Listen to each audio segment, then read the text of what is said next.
murai di dahan dan koko ayam di kandang, dunia ini penuh dengan berbagai macam kesibukan.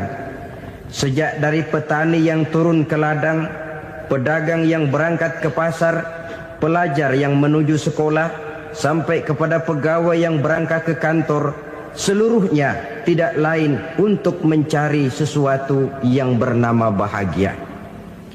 Setiap orang menginginkan kebahagiaan, dan tidak seorang pun menginginkan kesengsaraan dalam kehidupan ini. Namun nyatanya tidak setiap orang yang ingin bahagia mengetahui jalan yang harus ditempuhnya untuk sampai kepada kebahagiaan itu. Maka pada kesempatan pertemuan kali ini, saya ingin menyampaikan sebuah hadis dari junjungan kita baginda Nabi besar Muhammad sallallahu alaihi wasallam yang termuat dalam kitab Mukhtarul Ahadits An-Nabawiyah, di mana beliau bersabda, arba'un min sa'adatil mar'i. Ada 4 perkara yang merupakan tanda dari orang bahagia. Saya mau tanya, di antara saudara-saudara yang hadir di sini, apa ada yang kepengen jadi orang sengsara? Seluruhnya tentu ingin mendapatkan kebahagiaan. Maka menurut resep dari Nabi kita, tanda orang bahagia itu 4. Jadi kalau saudara ingin bahagia, harus mempunyai 4 perkara ini. Yang pertama, orang bahagia itu kata Nabi, darun wasi'un. Punya rumah biar bagus asal gede. Enak ngaturnya, daripada sudah punya rumah kecil, adanya di pinggir kali, gubuk, kalau hujan bocor, miring lagi, kiamat. Loh, kalau gitu Islam materialis dong. Hadis ini boleh diartikan dengan makna hakiki, arti yang sebenarnya. Boleh diartikan dengan makna majazi, arti kiasan. Kalau dia diartikan dengan arti kias, maka yang dimaksud darun wasi'un ay qalbun wasi'un. Rumah yang luas tidak lain daripada hati yang lapang. Karena di situ kunci kebahagiaan yang sebenarnya. Walaupun kita cuma tinggal di petak berukuran 2 kali 3 meter, kalau hati kita luas-luas rasanya rumah itu. Tapi biar rumah kita halamannya saja puluhan ribu hektar, ada kolam renangnya, kamar tidurnya tidak lagi terhitung. Kalau hati yang menempati rumah itu sempit, maka akan terasa sempit jugalah rumah itu. Tempat bergantungnya tidak lain adalah hati. Marilah kita mencoba melihat berbagai pandangan orang tentang bahagia ini. Ada orang menyangka bahwa bahagia itu kalau dia mendapatkan harta yang sebanyak-banyaknya. Siapa yang banyak harta, dialah raja. Apa yang dia mau, seluruhnya bisa dibeli. Keamanannya, dia bisa menyewa petugas. Seluruh fasilitas untuk menyenangkan kehidupannya bisa dibeli. Pendeknya, hartalah segala-galanya dalam kehidupan. Sampai ada pepatah mengatakan, innad darahima fil amakini kulliha taksur rijala mahabatan wa jalala. Sesungguhnya harta, dinar, dirham, uang di mana-mana selalu bikin hebat orang yang memilikinya. Coba lihat, orang yang punya duit sama yang enggak punya duit, jangan gaya hidupnya, gaya jalannya aja lain. Wahia lisanun liman arada fasahatan, wahia silahun liman arada qitala. Uang adalah senjata yang paling ampuh bagi orang yang mau pergi perang, dan lidah yang paling fasih bagi orang yang mau bicara. Kalau bicara dengan lidah macet, cobalah bicara dengan harta, lancar. Sampai ada pepatah demikian, segalanya bisa diatur dengan harta. Maka di kalangan orang yang berpandangan semacam itu, seluruh kegiatan hidupnya hanya terfokus kepada bagaimana mengumpulkan harta yang sebanyak-banyaknya. Tidak peduli halal haram, tidak kenal sore, pagi, siang dan malam, tidak sempat sujud, jauh dari agama, jauh dari kehidupan yang bersifat ruhaniyah, jauh dari Allah dan sebagainya, sampai dalam Al-Quran dikelompokkan dalam kelompok yang dinamakan lumazah. Allazi jama'a malahu wa 'addadah yahsabu anna malahu akhladah. Mereka mengumpul-ngumpulkan harta sebanyak-banyaknya dan menyangka bahwa harta yang banyak itu dapat mengekalkan hidupnya, mengekalkan kekayaannya, mengekalkan kebahagiaannya.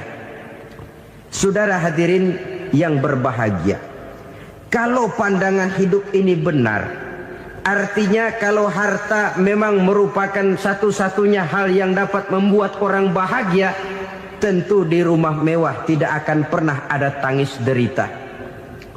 Tentu di satu tempat di mana fasilitas hidup serba menunjang tidak ada yang namanya penderitaan. Tapi suka dan duka, sedih dan gembira, senyum dan tawa adalah milik setiap orang, baik dia punya harta maupun dia tidak punya harta. Nyatalah bahwa harta semata-mata bukan merupakan jaminan bahwa orang akan bahagia. Walaupun tanpa harta orang sulit untuk bahagia. Saya mau cerita, ada orang super kaya. Namanya Aristotle Onesimus, Raja Tanker Yunani. Dia punya kapal tanker saja konon sampai 11 banyaknya.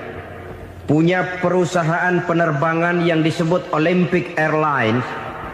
Punya hotel di berbagai kota besar di dunia ini, sejak dari New York, London, Paris, Rome dan sebagainya. Bahkan punya pulau yang dia namakan Pulau Scorpio. Ini kan namanya sudah kaya nggak tanggung-tanggung, punya pulau.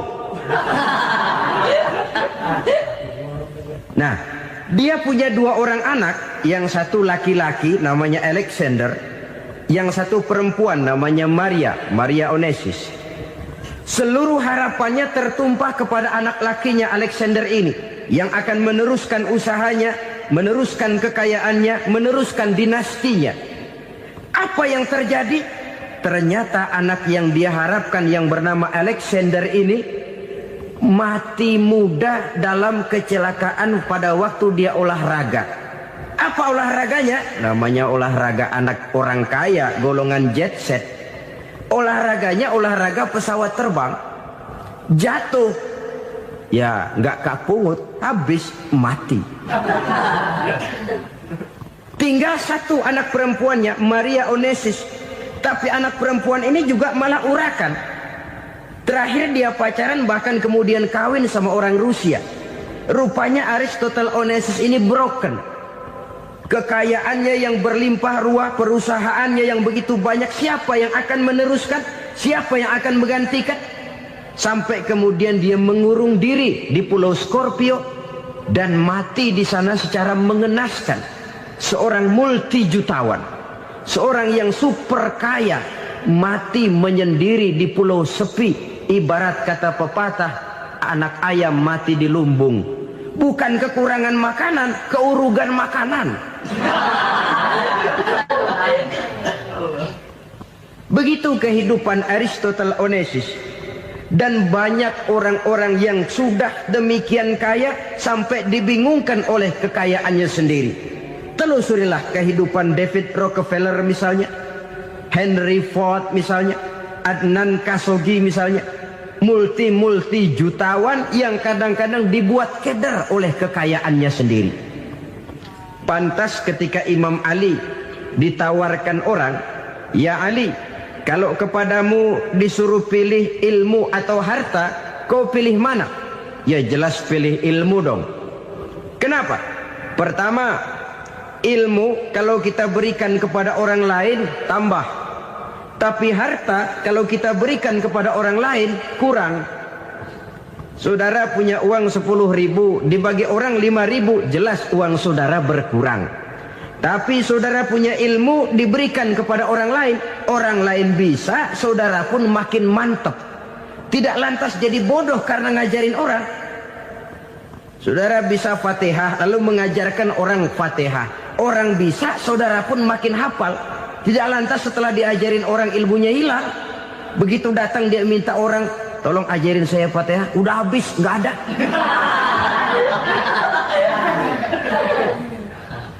Yang kedua kata Imam Ali, ilmu menjaga kita. Kalau harta kita yang harus jaga. Makin banyak ilmu makin terpelihara diri seharusnya. Tetapi makin banyak harta makin bingung kita jaganya.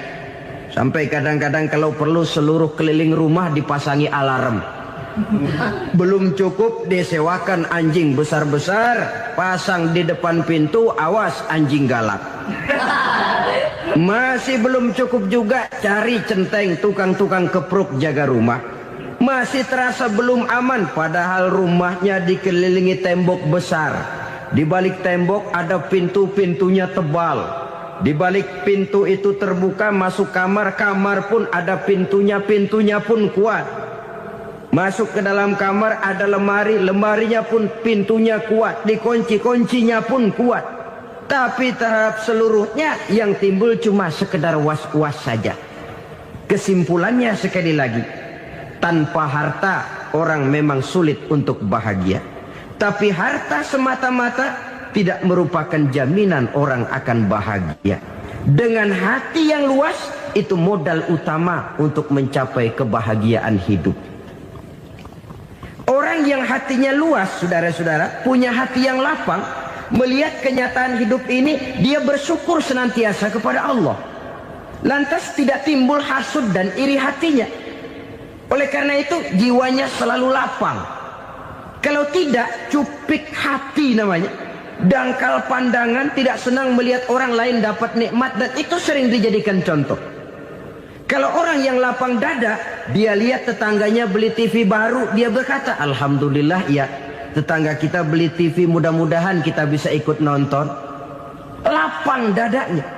Tapi orang yang sempit hati, lihat tetangga beli televisi, meriang. Enggak diapa-apain, meriang. Besoknya dengar tetangga beli motor, makin sakit, ke rumah sakit. Lalu di rumah sakit dengar tetangganya beli mobil, mati. Disiksa oleh perasaannya sendiri. Orang kalau hati sudah sempit dalam hidup, kemanapun dia pergi, sempit rasanya medan kehidupannya. Kemudian kita melihat juga ada orang yang menilai bahwa bahagia itu katanya kalau punya kedudukan yang tinggi, pangkat yang agung, wibawa yang besar. Mungkin betul, tapi mungkin juga tidak. Bergantung kepada hati orang yang punya pangkat itu. Sama dengan harta tadi. Harta akan membawa bahagia kalau dia jatuh ke tangan orang yang berhati lapang. Tapi harta akan jadi bencana kalau jatuh ke tangan hati orang yang sempit. Pangkat akan membawa bahaya kalau jatuh di tangan hati orang yang sempit. Lebih dari itu, kenyataan mengajarkan kepada kita bahwa ternyata pangkat dan jabatan tidak selamanya memberikan kebahagiaan dalam kehidupan. Bahkan resikonya kelewat besar. Beberapa bukti kita bisa ambil dari para pemimpin dunia yang menjadi korban lantaran pangkat dan jabatan yang disandangnya. Saudara ingat Presiden Abraham Lincoln dan John Kennedy dari Amerika? Dibunuh orang. Park Chung-hee dari Korea Selatan, Ziaur Rahman dari Bangladesh, Anwar Sadat dari Mesir, terakhir Indira Gandhi dari India, menjadi korban dari pangkat dan jabatan yang disandangnya dari orang-orang yang tidak senang dia memegang jabatan itu. Dia akan mudah mengundang bencana. Sehingga pantas kalau seorang presiden terkemuka Amerika, Harry Truman namanya, dia mengatakan jabatan presiden itu, kata dia, seperti orang nunggang macan, naik macan. Harus kita taiki, kalau enggak dia bakal nerekam kita, ngeri katanya. Adapun orang yang hatinya lapang, kalau dia menerima pangkat dan jabatan, dianggapnya itu satu kesempatan untuk berbuat baik. Tapi orang yang berhati sempit, menerima pangkat dan jabatan, bukan kadang-kadang menerima, malah berusaha setengah mati mencapai dengan segala cara. Kalau perlu jilat atas, jilat atas. Jadi golongan sumuhun dawu. Jadi kelompok kulon nuwun, yes sir, yang kerjanya cuma oke bos. Kalau perlu jilat atas, jilat atas. Kalau perlu injak yang bawah, injak yang bawah. Perlu sikut kiri kanan, sikut kiri kanan. Yang penting pangkat dapat, jabatan dapat. Orang yang semacam ini, kalau sudah mempunyai pangkat dan jabatan, biasanya dia tidak menganggap itu sebagai amanah, tidak menganggap sebagai kesempatan berbuat baik, tapi malah kesempatan untuk memperturutkan hawa nafsunya yang dilatar belakangi oleh kesempitan hatinya tadi. Apalagi kalau orang memperoleh pangkat karena banyak mengeluarkan uang. Seakan-akan pangkat dan jabatan itu sekarang macam proyek, pakai tender. Siapa yang berani bayar segini, naik. Nggak berani, minggir. Padahal logikanya, kalau orang mencapai satu jabatan karena banyak mengeluarkan uang, hampir bisa dipastikan bahwa setelah jabatan itu dia pegang, langkah pertama yang akan dilakukannya ialah berusaha bagaimana uang yang dia keluarkan supaya kembali. Ya paling kurang pulang modal dulu dong. Soal mikirin rakyat soal nanti, tapi ini modal harus pulang. Itu celakanya kalau orang memperoleh pangkat dan jabatan cuma karena banyak mengeluarkan uang. Jarang orang yang mempunyai keyakinan dan pandangan bahwa pangkat dan jabatan merupakan amanah. Jadi sekali lagi, pangkat dan jabatan mungkin saja membawa kebahagiaan kalau jatuh ke tangan orang yang berhati lapang. Tapi bisa jadi bencana kalau dia jatuh ke tangan orang yang mempunyai hati yang sempit. Dan lagi-lagi stresnya hati yang lapang.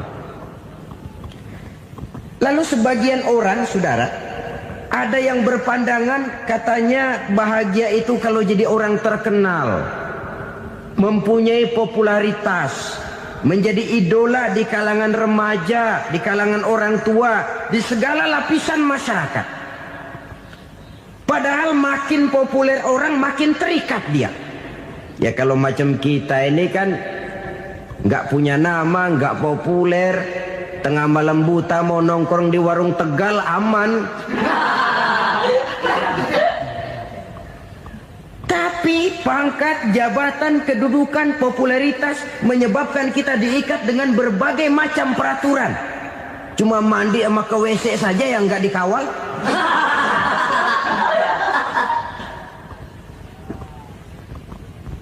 Benarkah popularitas, ketenaran membawa kebahagiaan? Mungkin. Ya, tapi mungkin juga tidak. Kenapa? Banyak orang-orang populer yang mengakhiri hidupnya secara tragis. Kita ambil beberapa nama. Di Amerika tahun 60-an ada bintang seksi paling terkenal yang dijuluki sex bomb. Bom seks. Sampai sekarang jadi legenda, namanya Marilyn Monroe. Singkatan double-nya itu inisialnya MM, Marilyn Monroe. Terkenal top sampai dia mati tahun 62, namanya sekarang masih saja dibicarakan orang. Kenapa dia bunuh diri? Tidak punya hartakah dia? Banyak. Kurang populerkah dia? Seluruh dunia mengenalnya. Sejak rakyat kecil sampai pejabat tinggi dia punya hubungan. Kenapa? Jenuh. Dia terlahir dalam keadaan yatim. Setelah itu tidak lama dia berangkat remaja, ibunya meninggal. Pindah dari wanita asuh ke wanita asuh sampai 12 orang ibu angkatnya. Dan kekecewaan yang paling parah, setiap laki-laki yang dekat dengannya hanya seperti kapal berlabuh. Datang dan pergi silih berganti. Padahal dia merindukan seseorang yang bisa melindungi hidupnya. Dia rindukan itu dan dia tidak pernah menemukan. Itu yang akhirnya menyebabkan dia minum pil tidur kelewat dosis, minum obat tidur kebanyakan, ya tidur terus sampai sekarang.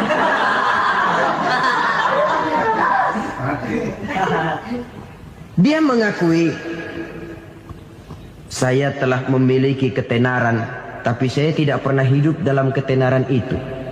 Saya pandai main sandiwara, tapi saya ingin hidup dalam alam yang real sebagaimana umumnya orang. Itu yang dia rindukan. Menyusul jejak yang namanya Marilyn Monroe ini, Billie Holiday, saudara kenal tentu, di rumah sakit dirawat. Dia juga minum obat overdosis, mati lagi. Jimi Hendrix minum obat tidur overdosis kelewat batas, mati lagi. Lalu yang menghanyutkan diri di danau, Janis Joplin dan Brian Jones. Ini orang-orang populer, orang-orang terkemuka yang mengakhiri hidup secara tragis, bukan karena tidak terkenal, mungkin karena sudah saking terkenalnya. Contoh paling belakangan, Bruce Lee. Wah, ini tukang-tukang keprok tentu kenal siapa dia. Sampai sekarang pun tabir kematiannya masih merupakan misteri. Dan yang masih hidup juga menunjukkan gejala yang aneh. Michael Jackson, rumahnya di Beverly Hills itu dijaga sedemikian rupa, dan dia selalu curiga kepada setiap makanan harus steril, bersih dari segala macam kimia. Kemana dia pergi, itu tukang-tukang keprok sudah selalu menjaga dan mengawal, dan dia seakan takut menunjukkan mukanya yang asli. Hingga kalau tampil ke tengah di luar show, dia kadang memakai pakaian yang tidak menunjukkan dia yang sebenarnya, takut dikenali orang. Ternyata popularitas sering jadi momok yang meracuni kehidupan manusia. Oleh karena itu, benarlah junjungan kita pada saat beliau mengajarkan orang akan bahagia kalau dia mempunyai hati yang lapang. Nah, sekarang masalahnya untuk mendapatkan hati yang lapang, caranya bagaimana? Kita kembali kepada konsep Quran. Allah mengajarkan, ala inna bi dzikrillahi tatmainnul qulub. Ketahuilah bahwa dengan banyak mengingat Allah, hati akan tenang, jiwa akan lapang. Dengan kata lain, dekat dengan agama, merasakan kehadiran Allah dekat dalam hidup. Itu muara pertama untuk mencapai hati yang lapang. Ala inna bi dzikrillahi tatmainnul qulub. Jangan macam orang sekarang ingin mendapatkan ketenangan lalu tapak di puncak gunung, di gua-gua, di tempat sepi. Iyalah kalau nggak ada ular. Kalau tergigit ular berbisa, ketenangan belum, mati jelas itu. Islam positif untuk mendapatkan ketenangan. Ala inna bi dzikrillahi tatmainnul qulubi. Bahwa ketahuilah bahwa dengan banyak mengingat Allah, hati akan tenang, jiwa akan lapang, nuansa pikiran akan luas. Karena yang namanya bahagia ada dimanapun manusia berada. Di kampung ada bahagia, di kota ada bahagia, di ngarai, di lembah, di gunung, di hutan, di lautan, di angkasa luar. Dimanapun bahagia itu ada kalau kita bermodalkan hati yang lapang ini. Dan hati akan lapang kalau kita dekat dengan agama. Dekat dengan harta buat sementara hati mungkin tenang, tapi ketenangan yang relatif dan temporer. Apalagi orang tiap kali tambah harta, tiap kali tambah rencana. Itu wajar. Mungkin sebelumnya saudara berpikir, kalau punya duit 5.000 enak nih.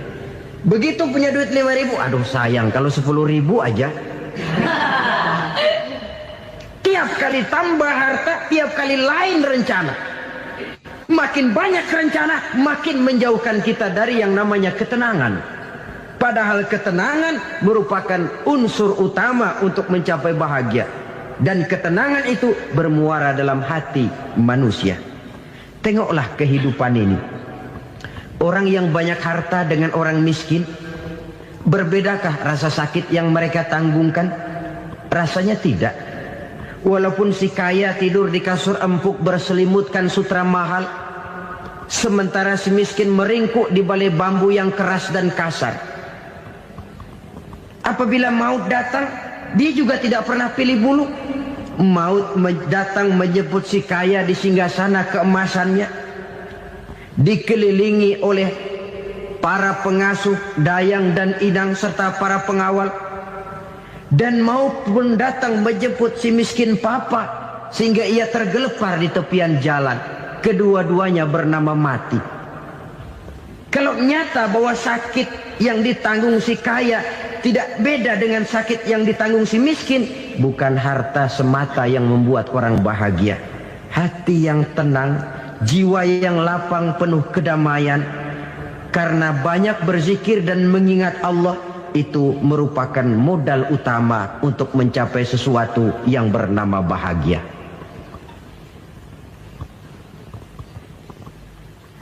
Saudara hadirin yang saya hormati, inilah yang pertama dari 4 ciri yang digambarkan oleh Nabi tentang tanda-tanda orang bahagia.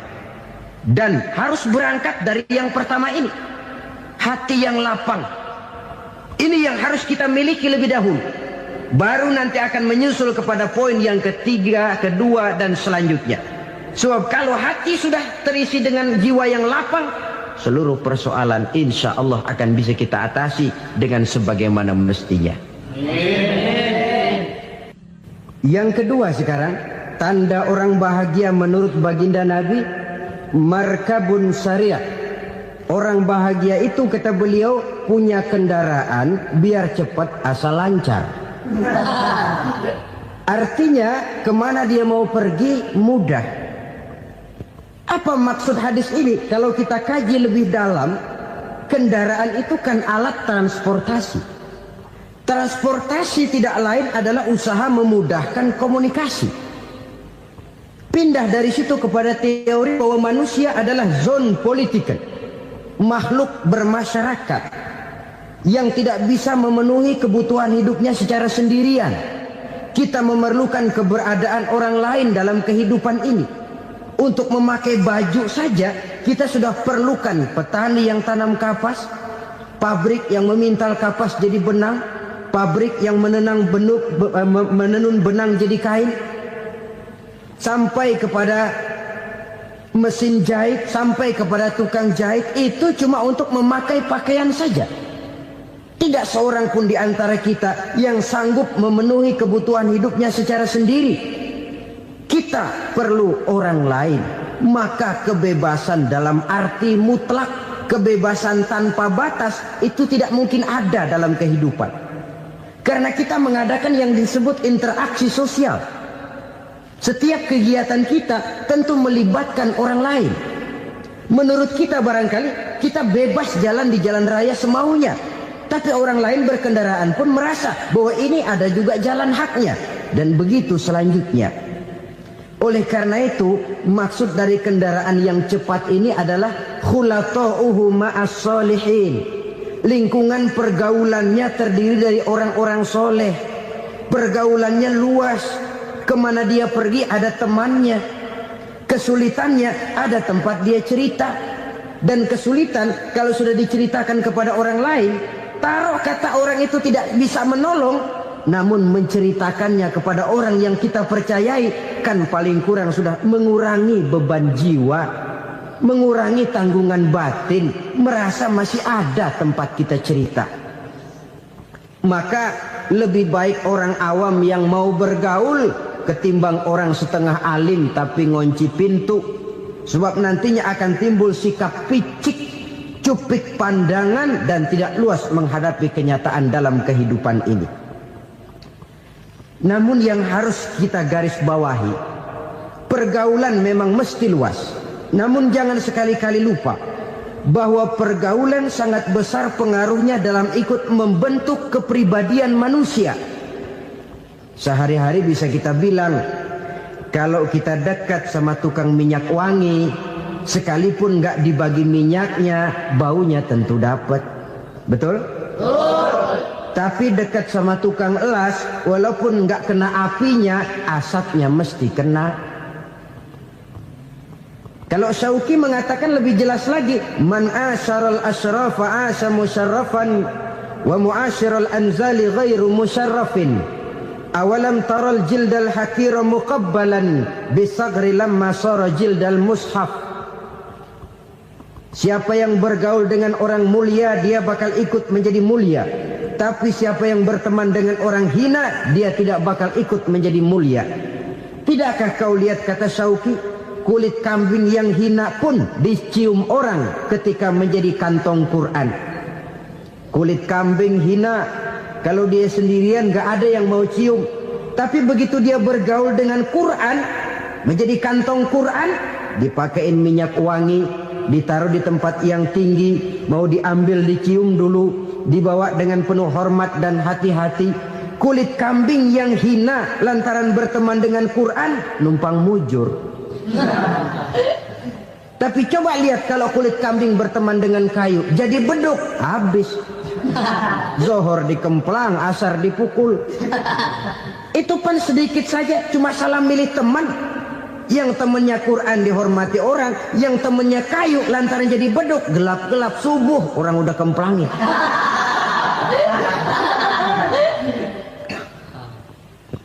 Maka terutama kepada adik-adik remaja yang masih mencari identitas diri, yang ibarat kaset masih kaset kosong, mudah diisi oleh apapun, pandai-pandailah memilih teman dalam bergaul.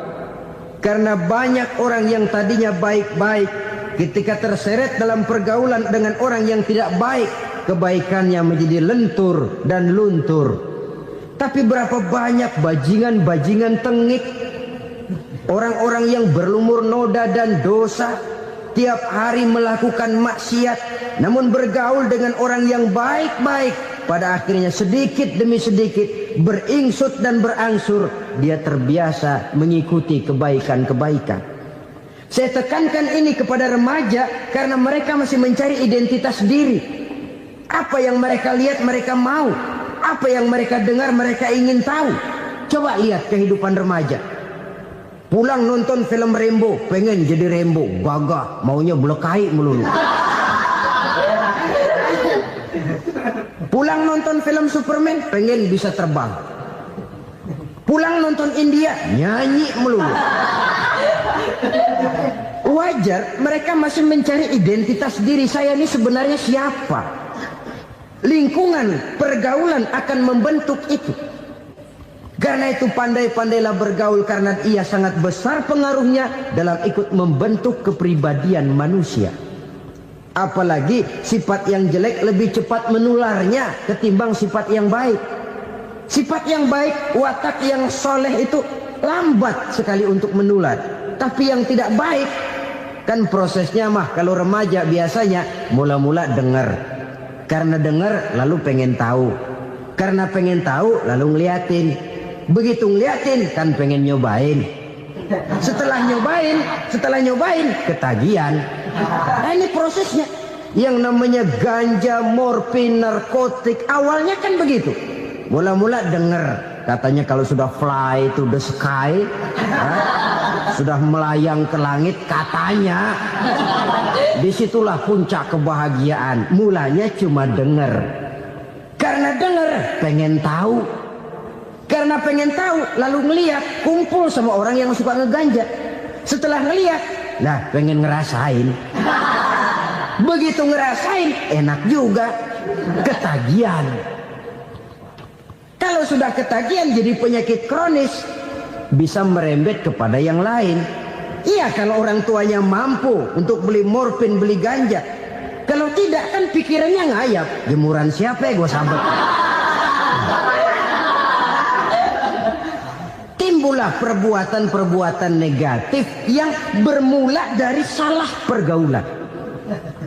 Apalagi buat adik-adik remaja yang tinggal di kota-kota besar, yang pengaruh budaya, pengaruh kesenian, pengaruh struktur kehidupan yang nampak makin individualistis, di mana persaingan tajam, tensi ekonomi tinggi, orang mudah mengalami stres. Pandai-pandailah dalam bergaul, sekali lagi, karena ia sangat besar pengaruhnya dalam ikut membentuk kepribadian manusia. Orang bahagia punya kendaraan yang cepat, artinya punya pergaulan yang luas, dan lingkungan pergaulannya terdiri dari orang-orang yang soleh. Kemana dia pergi, ada teman. Kesulitannya, ada tempat dia cerita. Tapi kalau sudah menyendiri, hidup sendiri, kesulitan dipikiri sendiri, bisa mati belum waktunya.